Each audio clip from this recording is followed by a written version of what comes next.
अस्सलाम वालेकुम dear students, मैं हूं रिजवान अहमद। एक दफ़ा फिर आप लोगों को वेलकम ई कैट के इंग्लिश जो हमारी क्लास है उसके अंदर। आज का जो हम पैसेज पढ़ने जा रहे हैं, इस पैसेज के बाद आपको पता चल जाएगा कि आपको पैसेज की कितनी समझ आती है लिटरेचर के। और ये पैसेज जो है बहुत इंपॉर्टेंट पैसेज है और ये एक नावल है pride and prejudice Jane Austen का, वहाँ से ये लिया गया है। इसको आप जब मैं पढ़ रहा होऊंगा तो आपने बहुत गौर से देखना है इन चीज़ों को कि पैसेज जो है वो किस चीज़ के इर्द गिर्द रिवॉल्व कर रहा है, समझ आ रही है। और इसके बाद मैं आपको जो है वो कुछ पैसेज की टेक्निक्स जो हैं वो आप लोगों के साथ campus.pk का जो मेन पेज है उसके ऊपर शेयर भी कर दूंगा। और आपका वो होमवर्क है, आपकी वर्कशीट है, वो आपने आराम से बैठ के पढ़ना है उन चीज़ों को। वो काफ़ी ज़्यादा रूल्स हैं, काफ़ी ज़्यादा चीज़ें हैं जिनको आपने अंडरस्टैंड करना है कि कोई भी पैसेज जो है उसको किस टेक्निक्स के साथ जो है वो पढ़ा जा सकता है। कुछ मैं आपको साथ साथ बताता जाता हूँ हर लेक्चर के अंदर। आज जो हम टेक्निक अप्लाई करने जा रहे हैं इस पैसेज में वो ये है कि hidden meanings in the passage, के पूरे पैसेज को पढ़ते हुए जो ओवरऑल जनरल थीम है पैसेज की वो क्या है, ये इसके अंदर राइटर जो है वो इनडायरेक्टली क्या चीज़ें जो है वो इम्प्लाई कर रहा है। तो चले जी, स्क्रीन पर आपको पैसेज जो है वो मेरा बेटा शो हो गया है। जल्दी से जो है वो इसको पढ़ना शुरू कर देते हैं। देखो जो पहली लाइन है, the following is an excerpt of a letter written by one fictional literary character to another.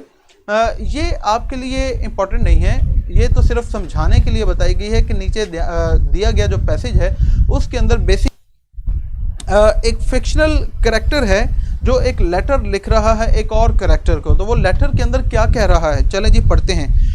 Offences of a very different nature. तो ये जो हमारा नरेटर है वो एक लेटर लिख रहा है और उसके अंदर वो एक जस्टिफिकेशन पेश कर रहा है, वो अपना डिफेंस पेश कर रहा है जी। ठीक है जी, ये पैसेज मेरा बेटा आपको स्क्रीन पर शो हो गया। अब इस देखें कि two offences of a very different nature and by no means of equal magnitude you last night laid to my charge. अब वो अपना जो हमारा स्पीकर है वो रीडर को ये बता रहा है कि पिछली रात तुमने मेरे ऊपर 2 इल्ज़ाम लगाए। कौन कौन से, आगे वो बताएगा। The first mention was that regardless of the sentiments of either, I had detached Mr. Bingley from your sister. वो कहता है कि पहला ऑफेंस तुमने ये लगाया कि मैंने आपकी जो सिस्टर है उससे मिस्टर बिंगले को दूर किया है और मैंने जो है वो उनके जो जज्बात हैं उनको मद्देनज़र जो है वो नहीं रखा। एंड द अदर, और दूसरा ऑफेंस, ये अब आपने पहला ऑफेंस जहन में रख लिया कि पहला ऑफेंस वो क्या कह रहा है कि बेसिकली 2 नौजवान हैं, मिस्टर बिंगले और the character of the sister, इनको जो है वो एक दूसरे से जुदा करने का इल्ज़ाम मेरे ऊपर लगाया गया।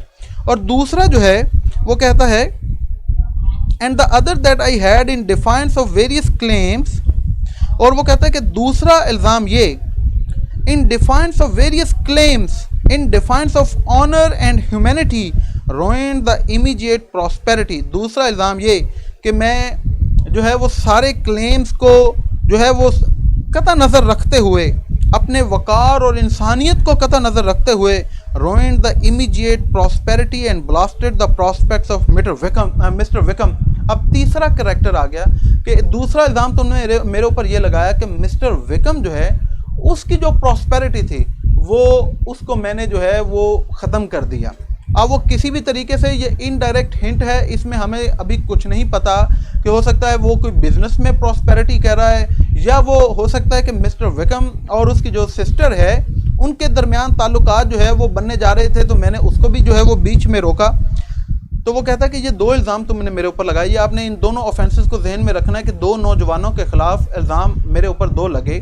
पहला इल्ज़ाम कि मैंने मिस्टर बिंगले और तुम्हारी जो सिस्टर है उसके दरमियान मैंने कुछ ग्रज जो है वो क्रिएट करने की कोशिश की। और दूसरा कि मैंने मिस्टर विकम जो है उसकी प्रॉस्पेरिटी को जो है वो पीछे रखा, उसको पीछे किया। Wilfully and wantonly to have thrown off the companion of my youth. और इससे पता चल रहा है कि मिस्टर विकम जो है वो कह रहा है कि ये तो मेरा जवानी का दोस्त है।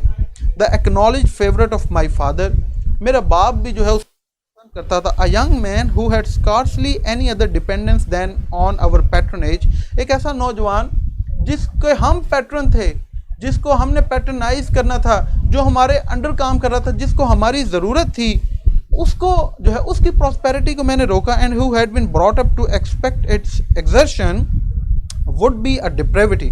तो वो कहता है कि ऐसा करना तो बहुत ही बुरा होगा, ये जो है वो नाकामी की तरफ कदम होगा पहला। To which the separation of two young persons whose affection could be the growth of only a few weeks could be no comparison. तो लिहाजा वो कहता है कि ये जो दूसरा ऑफेंस तुमने जो है वो मेरे ऊपर लगाया है, इसका पहले ऑफेंस के साथ कोई ताल्लुक आपस में नहीं बनता, क्योंकि वो कहता है कि वो मिस्टर विकम जिसको मेरा बाप भी बहुत पसंद करता था, जो मेरा बचपन का जवानी का दोस्त भी है, और जिसको हमने तवक्को की कि वो हर तरह की मुश्किलात जो है वो बर्दाश्त करेगा और वो हमारे साथ रहेगा, उसके साथ ऐसा करना तो बड़ी ज़्यादती होगी।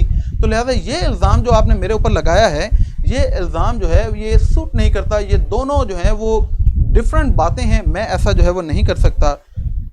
But from the severity of that blame which was last night so liberally bestowed respecting each circumstances, I shall hope to be in the future secured। लेकिन अब वो देखा ये डिफेंस पेश कर रहा है, तो वो कह रहा है कि मैंने ये ऐसा कभी किया ही नहीं, तो लिहाजा मैं उम्मीद करता हूँ कि फ्यूचर के अंदर मेरी इस बात को मद्देनज़र रखते हुए जो है वो मेरी जो ऑनर है उसको सिक्योर रखा जाएगा। When the following account of my actions and their motives have been read, जब आप ये मेरा सारा लेटर जो है वो पढ़ रहे होंगे। If in the explanation of them which is due to myself, और वो कहता है कि जब मैं इन सारे वाक़यात की वजाहत कर रहा हूँ जो कि अब मेरे ऊपर लाजिम है।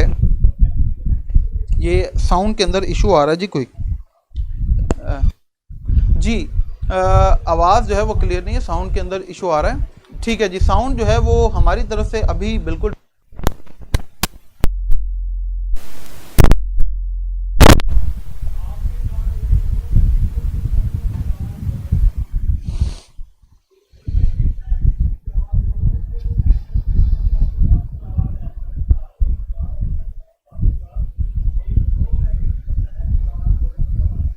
जी बेटा अब आपको आवाज़ क्लियर आ रही होगी।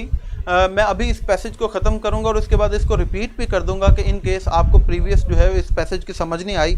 हम जो बात कर रहे थे वो ये कह रहा है कि but from the severity of that blame which was last night so liberally bestowed, कि ये इल्ज़ाम जो है वो मेरे ऊपर खुलेआम लगाया गया रिस्पेक्टिंग ईच सर्कमस्टांस। तो अगर सारे हालात और वाक़यात का जो है उसको मद्देनज़र रखा जाए, I shall hope to be in the future secure, तो मैं उम्मीद करता हूँ कि मुस्तकबिल में जब आप मेरी ये सारी एक्सप्लेनेशन सुनेंगे तो मेरी जो ऑनर है, जो मेरी प्रेस्टीज है वो सिक्योर कर दी जाएगी। When the following account of my actions and their motives have been read, if in the explanation of them which is due to my self, और उनको एक्सप्लेन करना, उनकी वजाहत करना मेरी जिम्मेदारी है।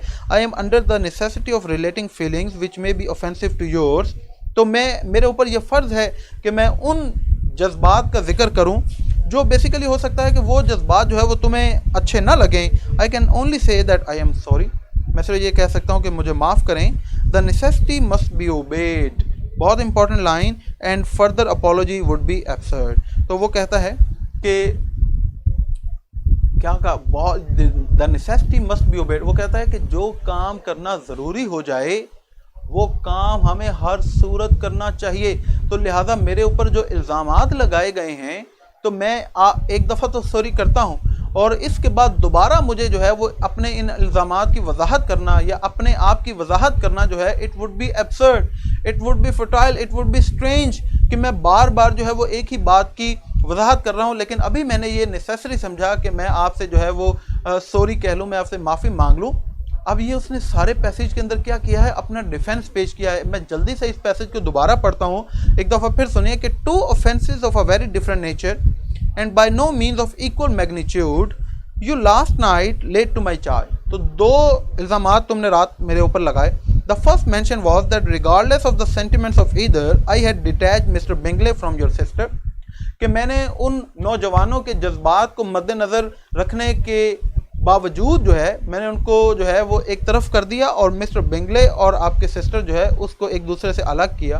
And the other that I had in defiance of various claims in defiance of honour and humanity ruined the immediate prosperity and blasted the prospects of mister Wickham. और दूसरा ये कि इंसानियत, और वो कहता है कि इज़्ज़त जो है, वक़ार जो है, उसको भी कतई नज़र रखते हुए मैंने मिस्टर विकम जो है उसको नुकसान पहुंचाने की कोशिश की। Wilfully and wantonly to have thrown off the companion of my youth, और जानते बूझते या फिर ना जानते हुए मैंने अपने बचपन के दोस्त the acknowledged favorite of my father, a young man who had scarcely any other dependence than on our patronage, एक ऐसा नौजवान जिसका हमारे अलावा और कोई नहीं था इस दुनिया में, and who had been brought up to expect its exertion, और जिसको बड़ा किया गया, जिसकी परवरिश की गई ताकि जो है वो ये तवक्को कर सके इन ज़िंदगी की मुश्किलात का सामना करने के लिए, वुड बी अ डिप्रेविटी। तो ऐसा करना उसके साथ जो है ये उसको हर चीज़ से महरूम कर देना होगा। To which the separation of two young persons whose affection could be growth for only a few weeks, और उसके साथ उन दो नौजवानों के जज्बात का जिक्र करना जिनके जज्बात को बहुत पुराने नहीं हैं, माँ सिवाय चंद हफ्तों के, कुड बियर नो कंपैरिजन। तो लिहाजा इसका दूसरे ऑफेंस के साथ जो है कोई मुकाबला नहीं बनता। तो लिहाजा वो कह रहा है कि मिस्टर विकम का जो इल्ज़ाम मेरे ऊपर लगाया गया है, it is far worse than the offence than the charge laid on me about the separation between mister Bingley and your sister. तो लिहाजा वो कह रहा है कि सेकेंड ऑफेंस जो है it is more grievous, but from the severity of that blame which was last night so liberally bestowed, respecting each circumstance, I shall hope to be in the future secured। तो मुस्तकबिल में मैं चाहता हूँ कि जो आपने खुलेआम मेरे ऊपर इल्ज़ाम लगाए, लेकिन मुस्तकबिल में जो है वो ऐसा मेरे ऊपर इल्ज़ाम ना लग सके। When the following account of my actions and their motives has been read, जब आगे मेरे बयान किए गए सारे जो काम हैं और जो मेरे एक्चुअली मोटिव था, जो आप कहें कि मेरा आइडिया था, जो मेरा एम था, जो मेरा मकसद था, जब उसको आप पढ़ लेंगे तो आपको समझ आ जाएगी कि मैंने ऐसा जो है वो कुछ नहीं किया, या अगर ऐसा किया है तो उसकी रीज़न क्या थी। If in the explanation of them which is due to my self, और उनको एक्सप्लेन करना, अपने आप की वजाहत करना मेरे ऊपर फ़र्ज़ है। I am under the necessity of relating feelings which may be offensive to yours. तो हो सकता है कि मैंने ऐसे जज्बात का इजहार किया हो जो आपको अच्छे ना लगे हों। I can only say that I am sorry, मैं आपसे जो है वो माजरत चाहता हूँ। The necessity must be obeyed, जो ज़रूरत है, जो काम करना चाहिए उसको हर सूरत कर लेना चाहिए। And further apology would be upset, और इसके बाद जो है वो फिर माफ़ी मांगना मेरे लिए एक अजीब बात होगी, क्योंकि मैंने आपको ये सारी चीज़ें जो हैं वो एक्सप्लेन कर दी हैं। इस पैसेज के अंदर दो तीन चीज़ें हमने अब अंडरस्टैंड करनी हैं कि the whole passage is actually, इसमें कभी भी कहीं भी किसी लाइन के अंदर ये नहीं बताया गया कि जो नरेटर है, जो राइटर है, जो स्पीकर है, जो लिख रहा है, वो अपना डिफेंस पेश करा। लेकिन when we come to read the passage तो वी नो कि उसने अपना एक डिफेंस पेश किया है कि देखें जो भी किया गया है, the necessity must be obeyed, ऐसा करना जो है वो ज़रूरी था, इसलिए जो है वो ऐसा कर रहा हूँ मैं। और दूसरी चीज़ कि इसके अंदर जो करैक्टर्स का जिक्र किया गया, जो ऑफेंसेस लेड डाउन किए गए, जो चार्ज लगाए गए, उसके बारे में आपको पता होना चाहिए। ठीक है जी। और फिर कि पर्पस क्या था या आपने ये लेटर लिखने का, ये आपको मैंने बता दिया। आज का जो हमारा अभी आपको एमसीक्यूज सामने आएंगे, उसमें को 5-10 बहुत ज़्यादा लंबे चौड़े एमसीक्यूज नहीं हैं, 4 एमसीक्यूज आपके सामने आएंगे और बहुत सिंपल हैं। लेकिन जब आप उनको पढ़ें तो आपने सारी स्टेटमेंट को गौर से पढ़ना है और ट्राई टू अंडरस्टैंड कि इसमें सही ऑप्शन जो है वो क्या होने चाहिए। अभी स्क्रीन पर जो है वो आपको एमसीक्यूज मेरा बेटा शो हो जाएंगे, उन एमसीक्यूज को देखें, उसको पढ़ें और उसके बाद जो है वो हम इसके ऊपर डिस्कशन करेंगे।